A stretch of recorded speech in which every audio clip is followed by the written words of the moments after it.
Assalamualaikum warahmatullahi wabarakatuh.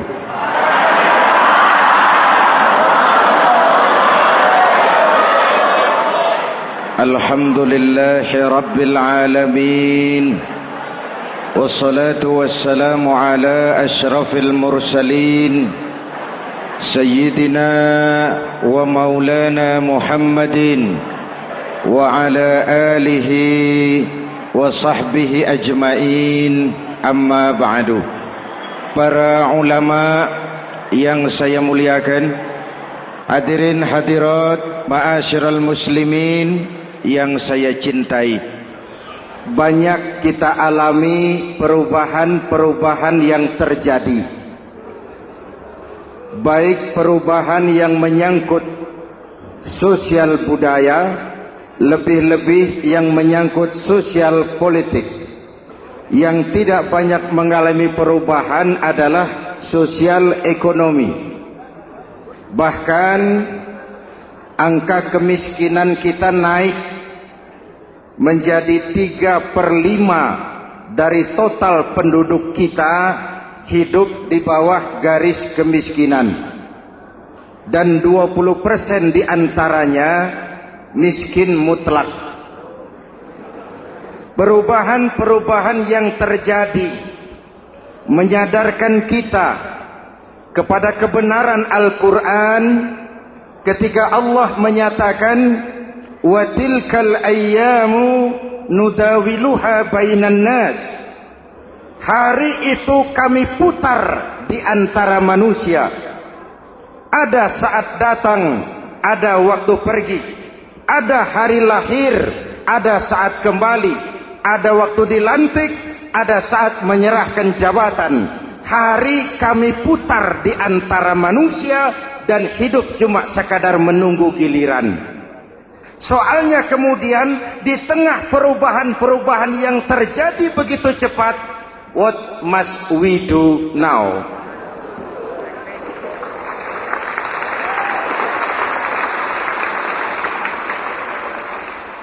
Saya juga nggak ngerti itu.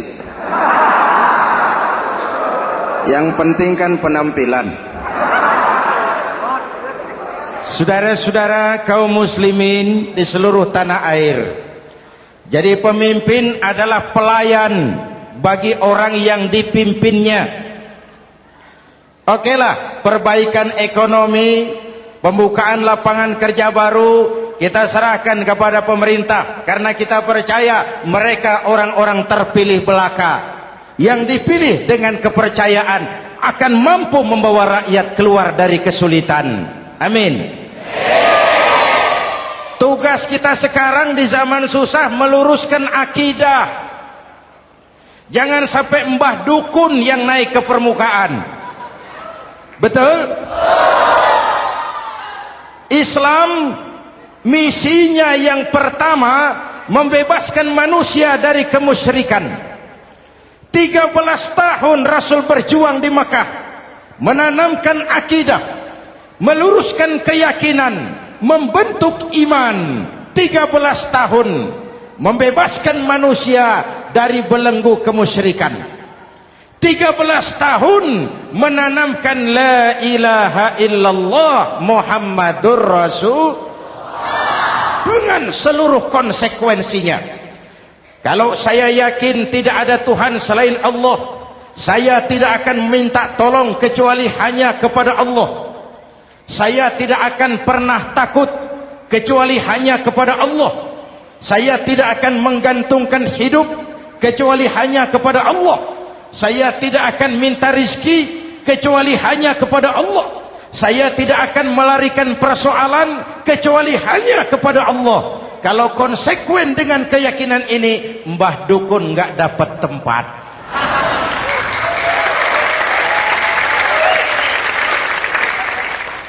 Akur? Ayo lihat secara sederhana. Saya sandaran di tiang, tiangnya ambruk, sayanya jatuh. Saya sandaran di tembok, temboknya runtuh, saya juga runtuh. Saya sandaran kepada orang kaya, dia jatuh miskin, saya bangkrut. Saya sandaran kepada jenderal, dia pensiun, saya selesai. Tapi kalau saya sandaran hanya kepada Allah, Allah tidak akan pernah miskin, Allah tidak akan pernah lumpuh, Allah tidak akan pernah terpuruk, dan Allah tidak akan pernah berkurang kekuasaannya.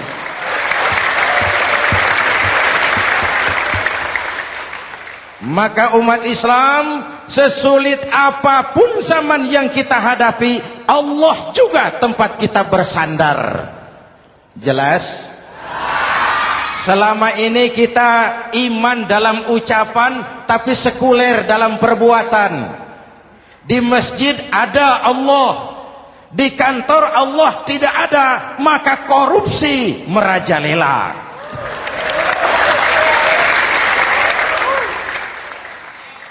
Di masjid ada Allah, di pasar Allah tidak ada, maka timbangan tetap curang.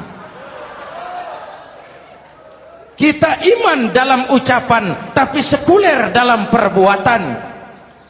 Oleh karena itu, sesulit apapun zaman yang kita hadapi, iman jugalah pegangan kita. Allah juga tempat kita bersandar. Boleh zaman berubah, akidah jangan sampai goyah. Karena iman kita hidup, untuk iman kita berjuang, dan dalam iman kita ingin kembali menghadap Allah Subhanahu. Selama ini manusia Indonesia kita lebih banyak diisi otaknya, hati sering kosong, agama dangkal, akidah rapuh, moral rendah. Memang kemudian muncul banyak orang-orang pintar, cuma sayang tidak benar. Indonesia kita bangkrut, Indonesia kita terpuruk, Indonesia kita sakit parah kalau diurus orang yang cuma pintar tapi tidak benar. Kita perlu orang-orang pintar, tapi kita lebih perlu orang benar. Jelas? Kalau cuma pintar tapi tidak benar, itu yang sering saya sampaikan, nanti disuruh ngurus beras malah nimbun beras.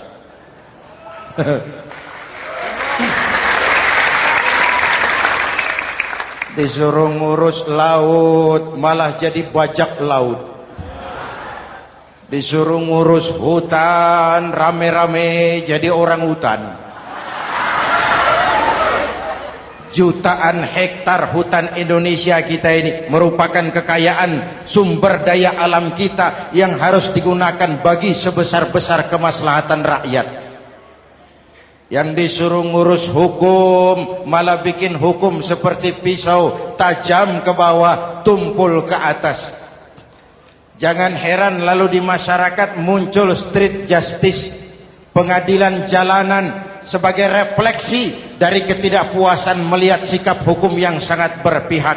Kalau yang kecil salah, hukum cepat-cepat ditegakkan.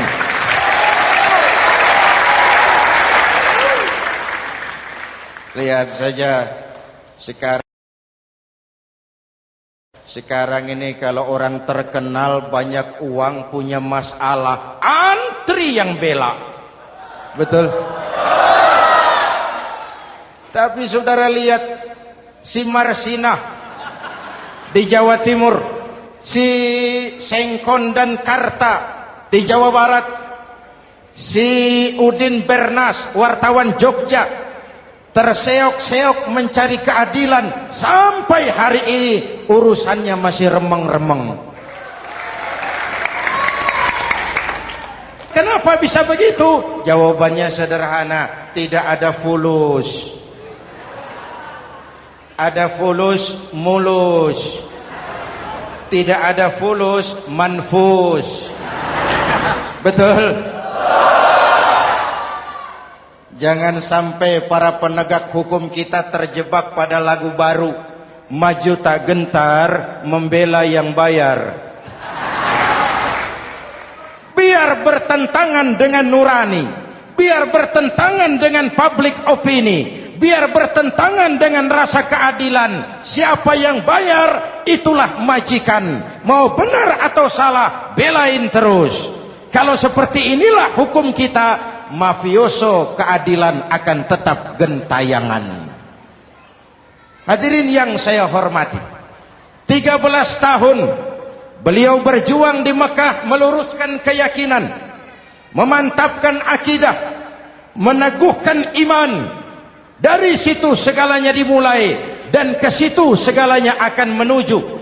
Intan paling mahal, mutiara paling berharga, tidak lain adalah nilai-nilai keimanan. Kalau itu sudah tergadai, apalagi yang bisa kita banggakan dalam kehidupan ini? Kita merasa harta kita berharga, belum ada artinya ketimbang iman. Kedudukan kita punya nilai pun belum ada artinya ketimbang dengan nilai-nilai keimanan.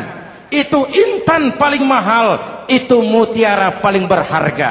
Harta baru ada manfaatnya kalau dilandasi dengan iman. Jabatan dan kedudukan baru terasa gunanya kalau dilandasi dengan keimanan.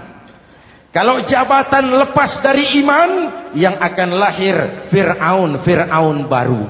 Jelas? Kalau harta terlepas dari iman, yang akan muncul adalah konglomerat korun. Kalau ilmu pengetahuan terlepas dari nilai dasar keimanan, maka yang akan muncul adalah ilmuwan pelacur yang menyalahkan yang benar, membenarkan yang salah untuk kepentingan pribadi. Dan kondisi seperti itu tidak akan membuat kita makin sehat. Oleh karena itu, pada kesempatan ini, pesan pertama saya, menghadapi zaman susah, tetap jaga akidah, tetap pelihara keyakinan. Kesulitan bukan untuk ditakuti, untuk diatasi. Hidup adalah kerja keras, bukan keajaiban. Perubahan tidak akan datang hanya dengan simsalabim abragadabra. Perubahan tidak akan muncul hanya dengan berandai-andai. Perubahan tidak akan turun dari langit seperti turunnya embun di waktu malam. Perubahan adalah kerja keras, sehingga Al-Quran membimbing kita, innallaha la yughayyiru ma biqaumin hatta yughayyiru ma bi anfusihim. Allah tidak akan mengubah keadaan suatu bangsa kalau mereka tidak mau mengubah apa yang ada di dalam diri mereka. Yang ada di dalam diri itu rule of thinking, state of mind, cara kita berpikir, cara kita memandang kehidupan, cara kita mengatasi persoalan. Hadirin yang saya hormati, inilah iman. Berangkat dari ini kita menyadari, ini ujian buat kita rakyat. Dan kita rakyat Indonesia ini kalau sama susah sih sudah kenyang. Ya Pak? Ya Pak? Kita ini sebagai bangsa mengalami apa yang disebut oleh Bung Karno up and down. Naik, turun, timbul, tenggelam, pasang, surut. 350 tahun dijajah oleh Belanda, kita susah. Berangkat Belanda masuk Jepang, susah lagi. Pergi Jepang, datang nikah, susah lagi. Lalu kita merdeka, dirongrong oleh berbagai pemberontakan, susah lagi. Makan bulgur, antri minyak. Lalu PKI berontak, susah lagi. Muncul orde baru, lama-lama susah lagi. Orde baru selesai, naik reformasi, mulai repot nasi, susah lagi.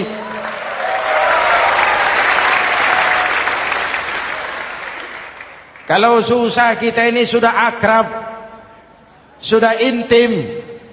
Mestinya kalau sudah susah seperti itu, jangan salah sikap menyikapi kesusahan. Jangan sampai kita potong kompas, ambil jalan pintas, terjebak menghalalkan segala cara. Itu tidak akan menguntungkan. Itu tidak akan menyelesaikan. Kalaupun selesai, nampaknya penyelesaian sesaat. Dan penyelesaian sesaat bukan penyelesaian yang sebenarnya. Karena itu tetaplah dalam koridor keimanan.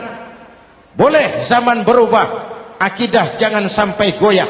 Silahkan masa berganti, tapi keyakinan jangan mati. Sekali la ilaha illallah, sampai tetes darah paling penghabisan, tetap la ilaha illallah. Sanggup? 3 orang. Sanggup? 21.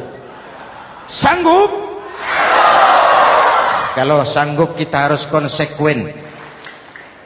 Saudara-saudara di seluruh tanah air, misi yang kedua dari Islam setelah membebaskan manusia dari kemusyrikan, membebaskan manusia dari ras diskriminasi, mengikat manusia dengan tali akidah. Sebelum Islam datang, manusia dibedakan oleh warna kulit, manusia dibedakan oleh faktor keturunan, manusia dibedakan oleh faktor harta dan benda.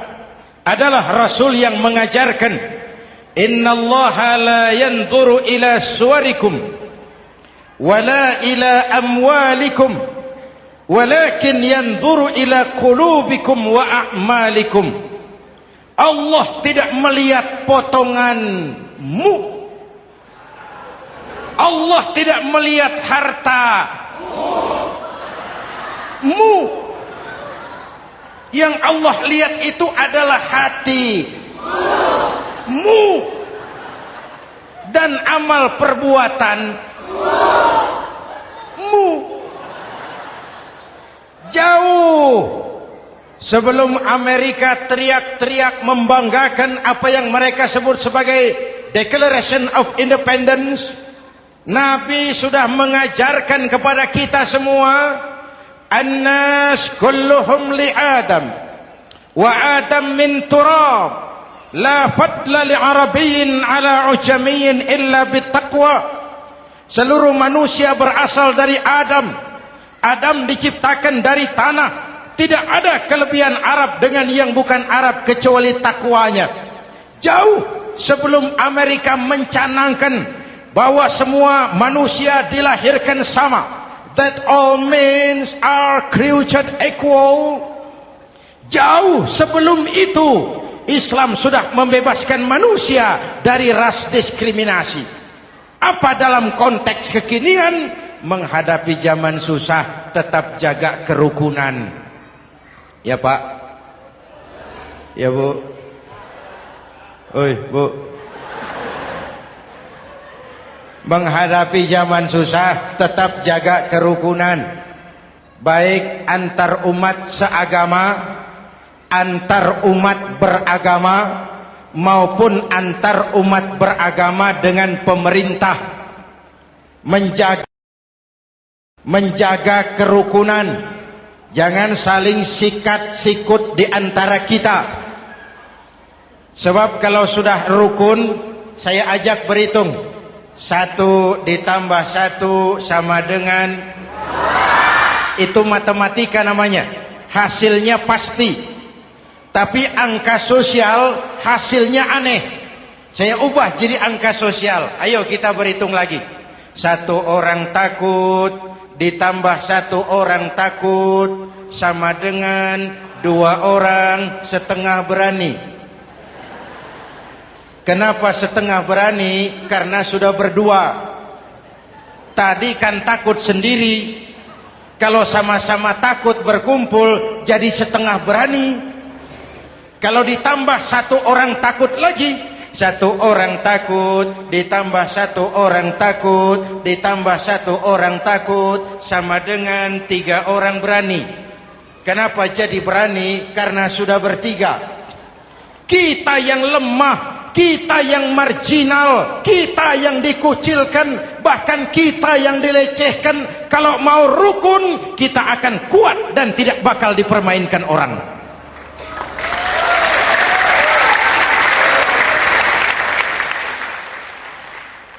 Tapi kalau rukunnya yang satu mau menikam yang lain, saya ajak berhitung lagi.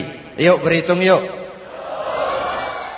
1 ekor ayam ditambah 1 ekor musang sama dengan 1 ekor musang.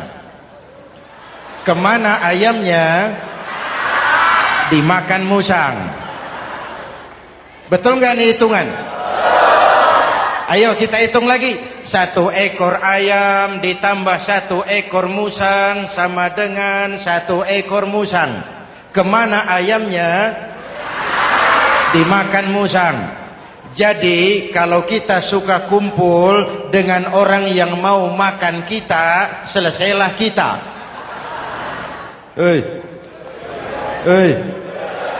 Maka kalau merasa kita ini ayam, yuk kumpul sama-sama ayam, pulang ke kandang ayam. Kalau ada ayam kumpul ke kandang musang, itu namanya ayam minum baygon. Jelas? Menjaga kerukunan. Pertama, antar umat seagama, sesama muslim harus saling menjaga, harus saling memelihara. Baik dia muslim yang jadi kapolri, baik dia muslim yang jadi kasat, baik dia muslim yang jadi pengusaha, baik dia muslim yang jadi petani, nelayan, guru, semua komit menjaga semangat kebersamaan, rukun antar umat seagama. Jelas? Jelas?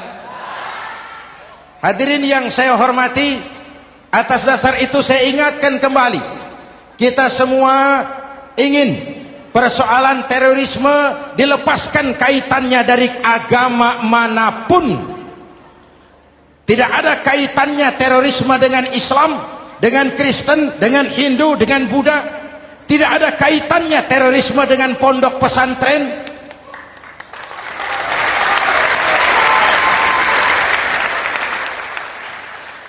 Jangan sampai pesantren jadi kambing hitam.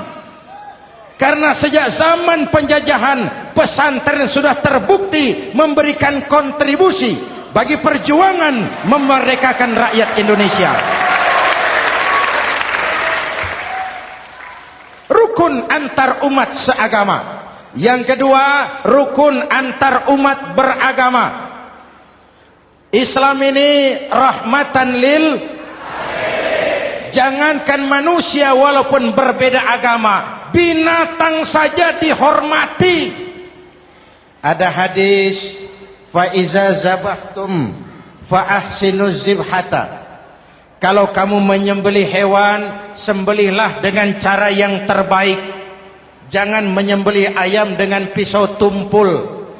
Itu namanya tidak berperi kebinatangan. Yang kecil lagi, saudara buka babul istinja. Makruh buang air kecil di tanah yang berlubang. Sebab apa? Pertama, menjaga kesehatan. Siapa tahu di lubang yang saudara buang air kecil itu ada gas beracun. Kalau tidak, melindungi binatang yang ada di dalam lubang. Siapa tahu di lubang yang saudara buang air kecil itu ada semut sedang rapat membahas terorisme. Apa dosanya lalu mati dikencingi? Ini namanya rahmatan lis semut. Binatang saja dilindungi. Maka perbedaan agama tidak harus menyebabkan kita bertolak belakang. Perbedaan agama bukan alasan untuk saling bermusuhan. Apalagi kita sudah menyadari tentang kemajemukan kita, tentang kebinekaan kita, tentang keragaman kita. Rukun antar umat beragama. Saling menghormati, saling menghargai, tapi tetap dalam batas lakum dinukum. Lalu rukun antar umat beragama dengan pemerintah.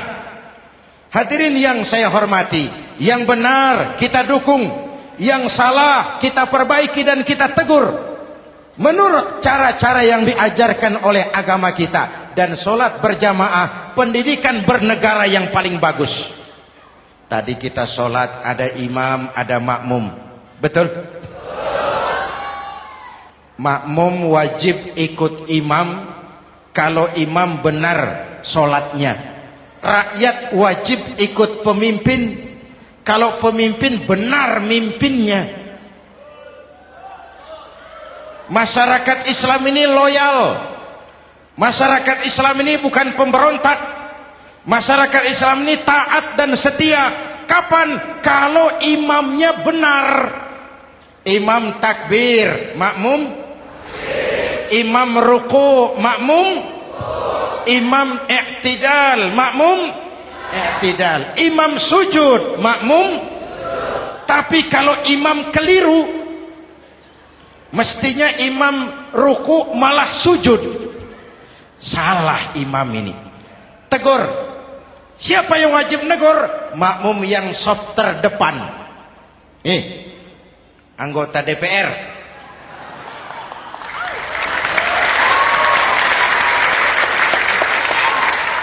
Ini wakil-wakil makmum ini. Saf di depan ini. Kalau imam keliru mereka paling tahu. Ngomong. Tegur. Bagaimana negurnya? Ada aturan main. Mestinya ruku, imam sujud. Salah ini imam. Subhanallah. Kan begitu negurnya. Betul? Tidak boleh juga imam keliru, makmum emosi. Main pegang. Weh, makmum salah. Hoi, hoi. Kacau solat. Betul? Anggota dewan ini, saf di depan. Itu kalau imam keliru. Satu saat imam buang angin. Namanya manusia bisa buang angin toh. Apa makmum lalu berkata, demi kesetiaan saya kepada imam, imam buang angin, saya lebih keras lagi. Itu namanya fanatisme buta, loyalitas yang goblok. Imam buang angin, minggir. Iyyaka na'budu wa iyyaka nasta'in. Sampai situ imam buang angin, minggir imam. Lalu saf yang di depan maju. Tidak usah bikin solat baru, teruskan pekerjaan imam. Ihdinas siratal mustaqim. Teruskan. Kenapa? Kalau bikin solat baru lagi, nanti buang angin lagi. Bikin lagi solat. Kapan selesainya solat? Kapan selesainya membangun negara ini? Yang penting imam tahu diri, buang angin, minggir.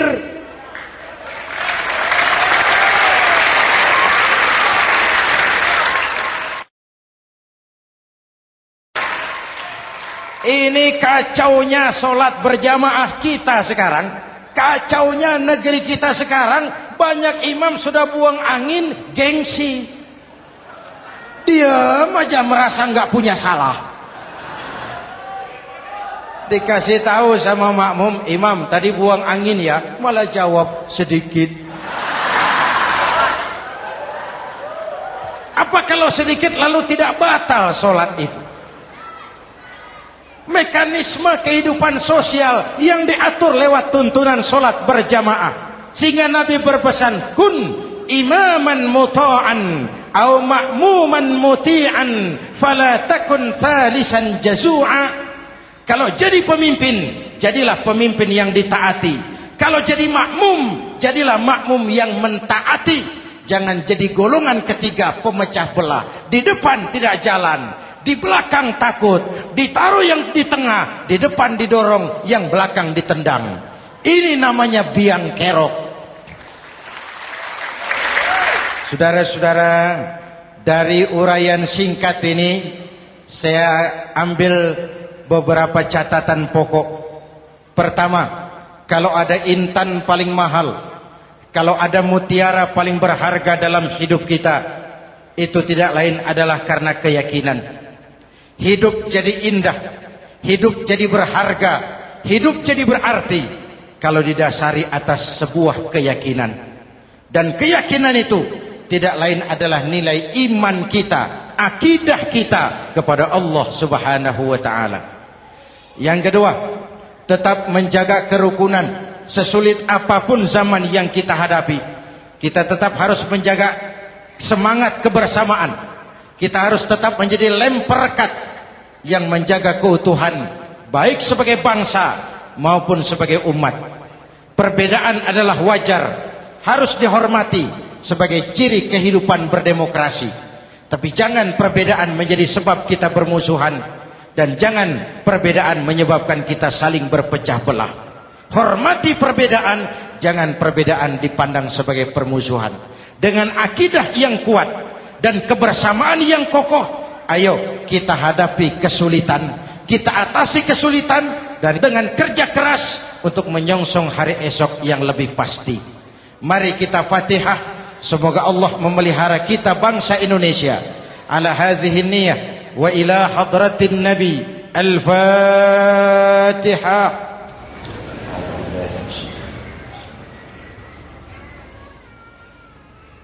Iyyaka na'budu wa iyyaka nasta'in. Ihdinas siratal mustaqim. Siratal ladzina an'amta 'alaihim. Bismillahirrahmanirrahim. Amin. Alhamdulillahi rabbil alamin. Allahumma salli wa sallim wa barik ala sayyidina Muhammadin wa ala alihi wa sahbihi ajma'in. Allahumma rabbana taqabbal minna salatana wa siyamana wa qiyamana wa takhassu'ana wa ta'abbudana wa tammim taksirana ya arhamar rahimin. Allahumma aslih man fi salahihi salahul muslimin.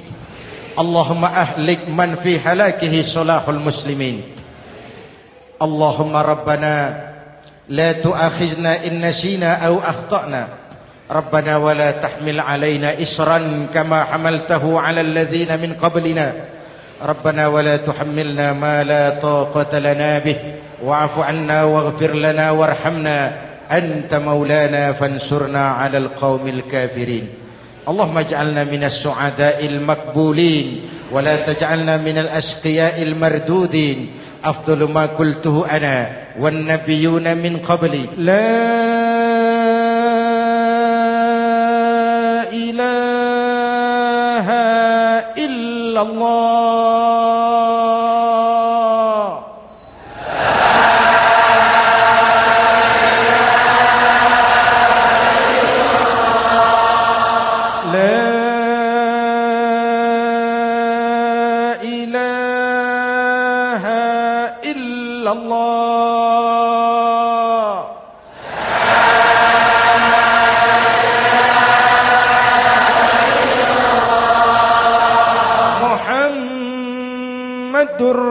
Rasulullah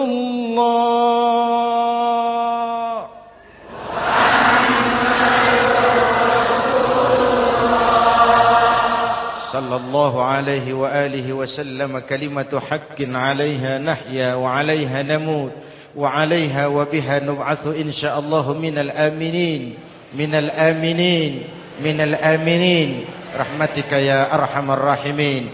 Sallallahu ala sayyidina Muhammad wa ala alihi wa sahbihi ajma'in. Ana rabbika rabbil izzati amma yasifun. Salamun alal mursalin. Walhamdulillahi rabbil alamin. Jumpa lagi di lain kesempatan insyaallah. Wassalamualaikum warahmatullahi wabarakatuh.